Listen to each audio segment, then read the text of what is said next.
नमस्कार दोस्तों।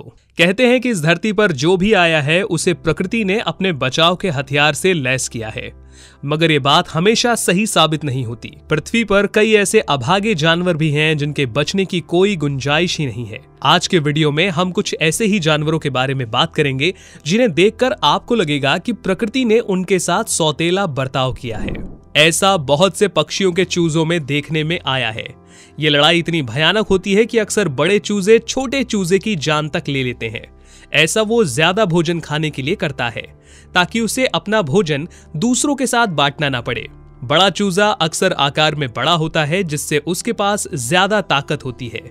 जब इनके माँ बाप खाना बटोर रहे होते हैं तब ये चूजे घोंसले में अकेले होते हैं, जिनका फायदा बड़ा चूजा उठाता है और वो अपने चोंच से छोटे चूजे को या तो चोंच मार मार के जख्मी कर देता है या फिर घोंसले से नीचे धकेल देता है, जिससे अक्सर छोटे चूजों की मौत हो जाती है। ये बहुत नाइंसाफी है। कुछ मादा मधुमक्खियों के साथ तो और भी बुरा होता है। मेटिंग सीजन के दौरान नर मादा के बिलों के ऊपर मंडराने लगते हैं।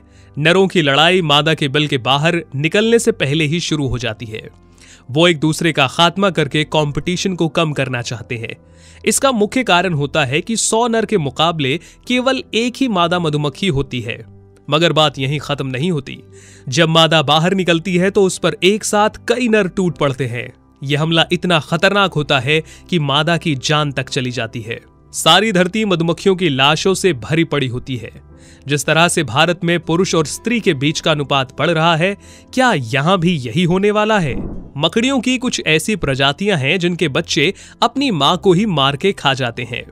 ये मादा मकड़ियां 100 से ज्यादा अंडे देती हैं, मगर जब बच्चे बड़े होने लगते हैं तो सबसे पहले वो नए अंडों को खा जाते हैं। जब सारे अंडे खत्म हो जाते हैं तो फिर वो अपनी मां को ही खाना शुरू कर देते हैं और हड्डी पसली तक नहीं छोड़ते। भगवान ऐसी औलाद दुश्मनों को भी ना दे।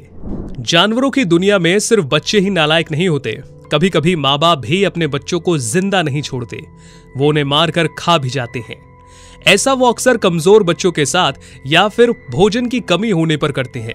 इनमें से कुछ तो नर बच्चों को इसलिए मार देते हैं ताकि वो भविष्य में बड़े होकर इन्हें चैलेंज ना करें। इस तरह की प्रवृत्तियां अक्सर हैमस्टर, पोलर बियर, चिंपैंजीज और लायन आदि में पाई जाती है। ये तो गलत बात है, ऐसा नहीं होना चाहिए। आपको क्या लगता है, कछुओं की जिंदगी आसान है? उन्हें तो पैदा होते ही संघर्ष करना पड़ता है। कछुए अक्सर अंडे समुद्र तट पे रेत के अंदर छिपा देते हैं।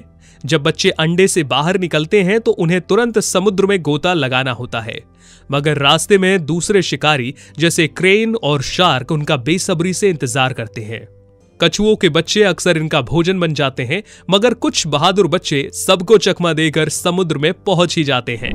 बचपन की बातें तो याद ही होंगी। जब भी बीमार पड़ते थे तो मां कितना ख्याल रखती थी। मगर जानवरों के बीच हमेशा ऐसा नहीं होता।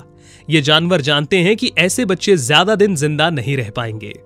दूसरे बच्चे उसे नजरअंदाज करना शुरू कर देते हैं, यहां तक कि मां उन्हें दूध तक पिलाना बंद कर देती है। अक्सर ऐसे बच्चे दूसरे जानवरों का शिकार बन जाते हैं। ऐसा बहुत से जानवरों और पक्षियों में देखने में आया है। चलिए मूड को थोड़ा हल्का करते हैं और इस कोलू मोलू पैंडा के साथ हुई नाइंसाफी को देखते हैं। अपने गोल आकार के कारण ये कहीं सीधे लंबी देर तक टिक नहीं पाते और अक्सर गेंद की तरह लुढ़क जाते हैं। भाई साहब इतने शर्मीले होते हैं कि भाभी रात भर साथ में बैठी रहे तो भी कुछ नहीं करते। चाइनीज लोग सब कुछ करके मगर इनका कुछ नहीं हुआ। ये एक और वजह है कि आज धरती से ये विलुप्त होने की कगार पर है। पिछले साल ऑस्ट्रेलिया और कैलिफोर्निया में जंगल में जो आग लगी उसमें करोड़ों जानवर मारे गए। इसने तो कई जानवरों को लगभग विलुप्त ही कर दिया। लोगों की सोच के विपरीत जंगल में आग का मुख्य कारण आकाश से गिरने वाली बिजली होती है। जब ये सूखी घास पर गिरती है तो ये बारूद जैसा काम करती है और कुछ ही पलों में पूरा जंगल स्वाहा हो जाता है। ये तो सभी जानते हैं कि शेर जंगल का राजा होता है। जब वो जवान होता है तो उसकी आन बान और शान देखते ही बनती है, मगर उसका बुढ़ापा बहुत दुखदाई होता है। अंत समय में वो बिल्कुल अकेला और लाचार हो जाता है। वो सूख के कंकाल में तब्दील होने लगता है क्योंकि जानवरों का शिकार अब उसके बस की बात नहीं। वो ठीक से सांस भी नहीं ले पाता, बस अकेला तालाब के पास पड़ा रहता है जब तक कि मौत ना आ जाए। सही मायने में अगर देखा जाए तो प्रकृति ही जीवन देती है और लेती भी है। कुछ जानवरों के साथ हम इंसानों को लगता है कि काफी नाइंसाफी हुई, मगर हम इंसान भी एक दूसरे इंसान या जानवर के साथ कितना इंसाफ करते हैं वो सबको पता है। जब तक जीवन है उसका आनंद उठाइए, शायद यही प्रकृति भी चाहती है। वीडियो अगर पसंद आया हो तो इसे लाइक कीजिए और शेयर कीजिए। ऐसे ही और रोचक वीडियोस को देखने के लिए हमारे चैनल को सब्सक्राइब कीजिए। वीडियो को देखने के लिए आपका बहुत बहुत धन्यवाद।